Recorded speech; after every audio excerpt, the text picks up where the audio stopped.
Born with severe cerebral palsy, Frank Turnage is unable to care for himself. That's where Judi Hendrickson comes in.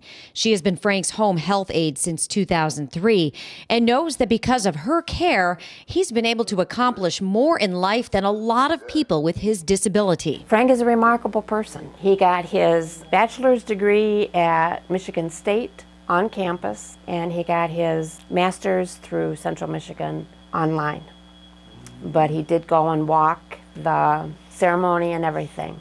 A big dream for him. Frank relies on Medicaid to cover many of his living costs, including Judi's wages. And it is because of this government payment from Medicaid that Judi is considered a government employee and union member.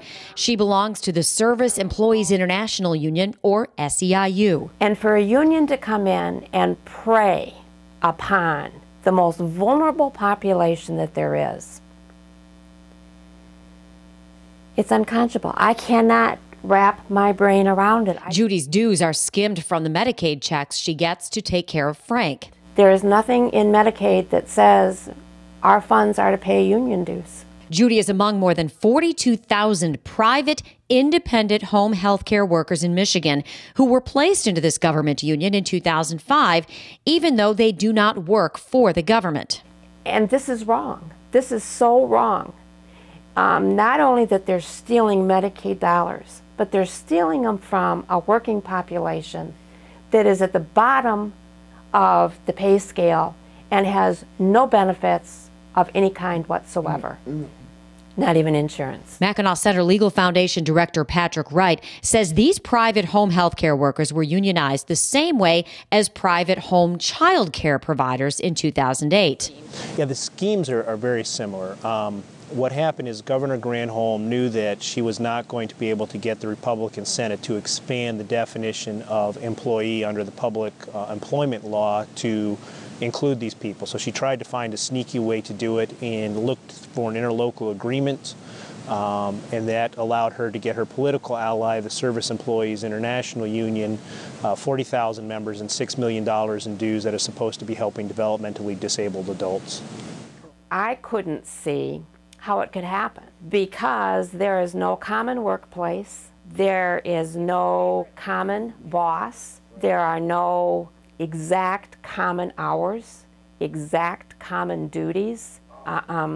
Whoever designed this, whoever figured this scheme out, also knew that with 42,000 workers spread throughout the state of Michigan, we had no common bonds. So if we ever decided to decertify, it couldn't be done. I would like to meet that person. Evil to the nth degree. There is hope, however. Wright points to legislation that could put an end to this sort of scheme once and for all. A bill in the House that would take care of both of these problems. They would change the definition of employee so that any person who receives direct or indirect government aid is not considered to be a public employee. And that would prevent both the daycare unionization and the home health unionization that we're talking about here. It would stop those people from being unionized and prevent anyone in the future from having that. For Judi, it is a relief to see this come to the forefront. I have spent hours, days, calling people, writing letters, calling the Medicaid fraud line, contacting representatives out of my district even, from the beginning on this. And I have just batted my head up against the wall because nobody wanted to take it on. Judi says the bottom line is that diverting money to a union takes away opportunities for people like Frank. For example, this special computer which allows Frank to talk with his eyes. Frank Turnage. Oh, that's neat, Frank. That's really neat. These are the things that Medicaid provides, not union dues. Frank has an opportunity to give back to his community, be involved in his community, and live the kind of life that he wants to live with the disabilities that he has, that in any other kind of institutionalized setting, he would not have.